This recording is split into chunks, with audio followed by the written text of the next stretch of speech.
उन्हाळा चालू आहे, तर यामध्ये आपण वाळवणीचे पदार्थ बनवणार आहोत. त्यामध्ये सर्वात प्रथम आपण साबुदाणा बटाटा चकली बनवणार आहोत, जी एकदम खुसखुशीत आणि कुरकुरीत होते आणि चवीला खूप भारी लागते. एकदा बनवा आणि वर्षभर स्टोअर करून ठेवा, जराही खराब होत नाही. तर यासाठी आपण काही टिप्स सांगणार आहोत, ज्या वापरून जर तुम्ही हे साबुदाणा बटाटा चकली बनवलात तर खरंच खूप टेस्टी होते. आणि ही साबुदाणा बटाटा चकली बनवण्यासाठी आपण साबुदाणा जराही न उकळवता बनवणार आहोत. तर त्यासाठी तुम्ही एकदा नक्की ही रेसिपी पहा, म्हणजे तुमची साबुदाणा बटाटा चकली एकदम परफेक्ट तयार होईल. तर साबुदाणा बघू शकता, बटाटा चकली जी आहे आपण तेलामध्ये घातल्यानंतर मस्त अशी दुप्पट फुलते आणि खरंच खूप टेस्टी होते. तर तुमच्या समोरच रिझल्ट आहे, बघू शकता. आपण जेव्हा चकली तेलामध्ये सोडली होती तेव्हा केवढी होती आणि आता कशी मस्त दुप्पट अशी फुललेली आहे. मुलंही आवडीने खातील आणि चवीला तर भारीच लागते. तर जास्त मेहनत न घेता आपण ही जास्त वेळ न घेता आपण ही चकली बनवणार आहोत. तर आता ही चकली आपण काढून घेऊया आणि टेस्ट करूया. तर आधी चकली बनवण्यासाठी बघा, इथे आपण घेणार आहोत साबुदाणे. तर अर्धा किलो मी साबुदाणे घेतलेले आहेत आणि जास्त जाड नाही की एकदम बारीक नाही, मध्यम असतात ना ते साबुदाणे घेतलेले आहेत. आता हे साबुदाणे आपल्याला स्वच्छ धुवून घ्यायचे. एक 2 वेळा आपण हे साबुदाणे धुवून घेणार आहोत, म्हणजे यावरचा जो स्टार्च वगैरे आहे तो व्यवस्थित निघून जाईल. तर साबुदाणे मी धुवून घेते. हाताने ना थोडा असं चोळून घेतलात ना की यावरती मळ जो स्टार्च असतो तो निघून येतो. पण साबुदाणा धुवूनच आपल्याला हा इथे भिजवायचा आहे बरं. काय बघा, 2-3 वेळा स्वच्छ पाण्याने असं आपण हा साबुदाणा धुवून घेऊया. आता किती पाणी बघू शकता ना, सफेद आहे. हे आपल्याला काढून टाकायचं आहे. आता ह्या साबुदाण्यामध्ये पाणी घालून आपल्याला भिजत ठेवायचं आहे. तर पाणी किती घालायचं आहे बघा, साबुदाणा पूर्ण वरपर्यंत डुबेल एवढं आपल्याला पाणी घालायचं आहे. आणि थोडंसं बाकी राहील, म्हणजे पाव इंच एवढं वरती राहील एवढं आपल्याला हे पाणी घालायचं आहे. पाव ते 1 इंच, अर्धा इंच राहिलं बस झालं. तर एवढं पाणी मी घातलेलं आहे. आता याला झाकून आपल्याला कमीत कमी 7 ते 7 तास तरी भिजत ठेवायचं आहे. तर इथे मी सकाळी भिजत घातलेले आहेत साबुदाणे आणि बघू शकता दुपारपर्यंत मस्त साबुदाणे भिजले गेलेले आहेत. छान असं जे आपण भांडं ठेवलं होतं पूर्ण वरपर्यंत भरून आलेले आहे. आता आपल्याला हे साबुदाणे उकडवायचे नाहीत. तर चकली बनवण्यासाठी आपण एक ट्रिक वापरणार आहोत. तर काय करायचं, आता हे भांडं पूर्ण भरलेलं आहे. तर मी मोठ्या भांड्यामध्ये हे साबुदाणे काढून घेते. ते सर्व जे साबुदाणे आहेत मी मोठ्या भांड्यामध्ये काढून घेतले. आता यामध्ये आपल्याला घालायचं आहे पाणी. तर साबुदाणे न उकडवता आपल्याला हे साबुदाणे परत भिजत घालायचे आहेत. त्यासाठी काय करायचं आहे, एकदम खळखळीत उकळतं पाणी आपल्याला पाहिजे आहे. तर मोठ्या पातेल्यामध्ये मी पाणी गरम केलेलं आहे आणि यामध्ये हे असं उकळतं पाणी घालायचं आहे. तर पाणी साबुदाणा पूर्ण डुबेल एवढं आपल्याला हे खळखळीत उकळतं पाणी पाहिजे आहे. तर त्यामुळे थोडं मोठ्या पातेल्यामध्ये पाणी गरम करत ठेवा आणि हे चांगलं असं पाणी पूर्ण घालून घ्यायचं. साबुदाणा पूर्ण बुडलेला आहे आणि हे मिक्स करून आपल्याला कमीत कमी 10 ते 12 तास भिजत ठेवायचं आहे, म्हणजे साबुदाणा व्यवस्थित भिजला जाईल. ते आपल्याला साबुदाणे शिजवायची गरज पडणार नाही.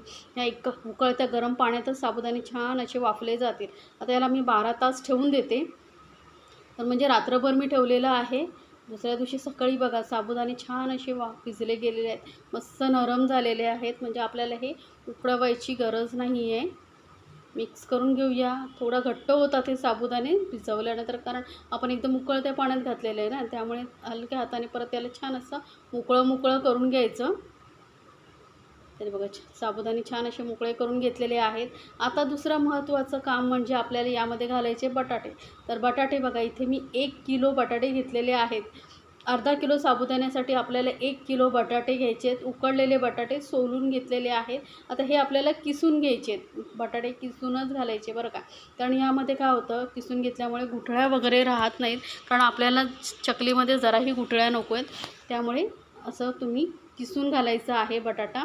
तर सर्व बटाटे मी किसून घेते. मोठ्या किसणीवरती किसून घेते, म्हणजे काय होतं, व्यवस्थित किसले जातील. हाताने जर आपण कुस्करायला गेलं तर काय होतं माहिती, गुठळ्या राहू शकतात. त्यामुळे जराही गुठळ्या न राहता आपल्याला हे साबुदाणे किसून घ्यायचे आहे. तर साबुदाणे मी इथे किसून घेतलेले आहेत सर्व. लक्षात ठेवा, अर्धा किलो साबुदाण्यासाठी आपल्याला 1 किलो बटाटा इथे वापरायचा आहे. आता हा जो बटाटा आपण किसून घेतला होता तो साबुदाण्यावरती घालून घ्यायचा आहे.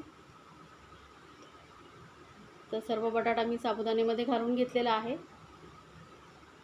आता यामध्ये आपल्याला थोडंफार अजून साहित्य ॲड करावं लागणार, जे आपल्या घरामध्येच उपलब्ध असतं. जास्त काही साहित्य नाही. ते सर्वात पहिलं घालणार आहोत जिरं. तर एक छोटा चमचा आणि थोडंसं वरती जिरं मी घातलेलं आहे. चवीनुसार घालूया मीठ. आता मीठ बघा, कुठल्याही वाळवणाच्या पदार्थामध्ये थोडं कमीच घालायचं, कारण ते ना सुकल्यानंतर खारट होतं, त्यामुळे थोडं कमीच घालायचं. त्यानंतर तिखटपणासाठी इथे मी 4 हिरव्या मिरच्या मिक्सरमध्ये बारीक फिरवून घेतल्या होत्या. किंवा तुम्हाला हिरव्या मिरच्या नसेल घालायचं तर लाल मिरची पावडरही घालू शकता. तर मला इथे हिरव्या मिरच्या घालायच्या होत्या, त्यामुळे मी हिरव्या मिरच्या घातल्या. किंवा चिली फ्लेक्स आवडत असेल तर चिली फ्लेक्स घालू शकता.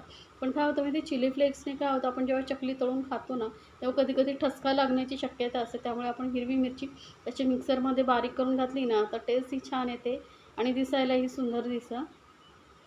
जास्त लाल चकली होत नाही, त्यामुळे मी हिरवी मिरची वापरलेली आहे. आता हे सर्व साहित्य जे आहे आपल्याला मस्त एकजीव करून घ्यायचं आहे. हातानेच करायचं, म्हणजे काय होतं, व्यवस्थित एकजीव होतं. आता बघू शकता आपलं सर्व साहित्य मस्त असं एकजीव झालेलं आहे. तेल वापरायचं नाही आहे, लक्षात ठेवा आपल्याला इथे. नाहीतर काय होतं, वाळवणाच्या पदार्थाला जरा जरी तेल लागलं ना, तर आपण जेव्हा साठवून ठेवतो ना, तर तेलाचा वास येतो त्याला.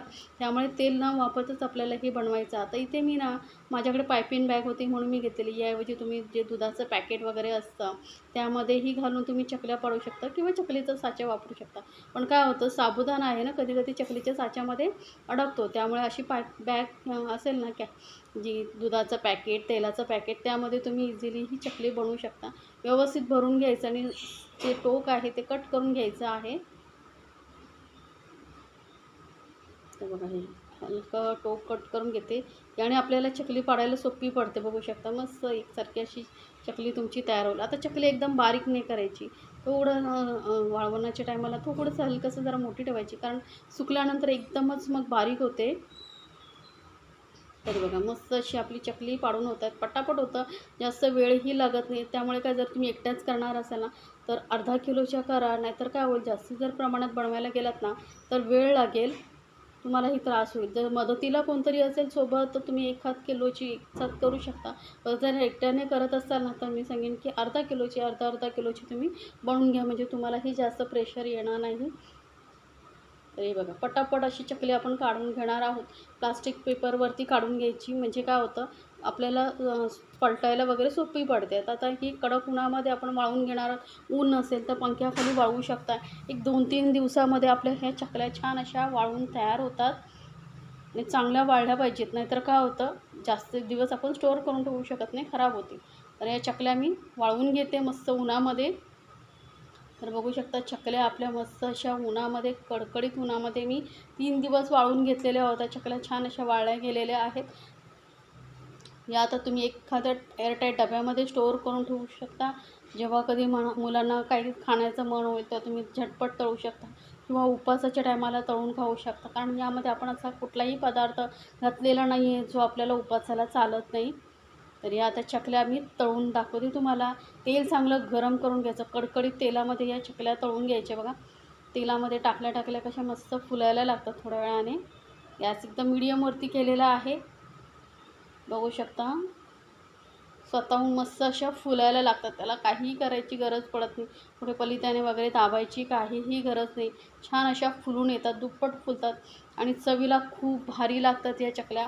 तर एकदा नक्की बनवा. आणि मला सांगायला विसरायचं नाही बरं का, तुम्हाला ही रेसिपी कशी वाटली. तर एका साईडने तळून झालेली आहे, तर दुसऱ्या साईडने पलटून आपण याला छान अशी तळून घेऊया. तर दोन्ही साईडने आलटून पलटून मस्त अशी तळून घेतलेली आहे. खुसखुशीत कुरकुरीत अशी आपली ही चकली झालेली आहे तयार. आणि जास्त लाल नाही करायचं बरं का, थोड्या वेळात चकली आपली ही तळली जाते. तर ही चकली मी काढून घेते. तर ह्या आपल्या चकल्या झालेल्या आहेत तयार, कुरकुरीत लागतात. मुलांना मधल्या वेळेत खाण्यासाठी एकदम उत्तम पर्याय आहे. पावसाळा जवळ आला की आपण हे सर्व पदार्थ बनवून ठेवतो, ज्यामुळे पावसामध्ये मजा येते.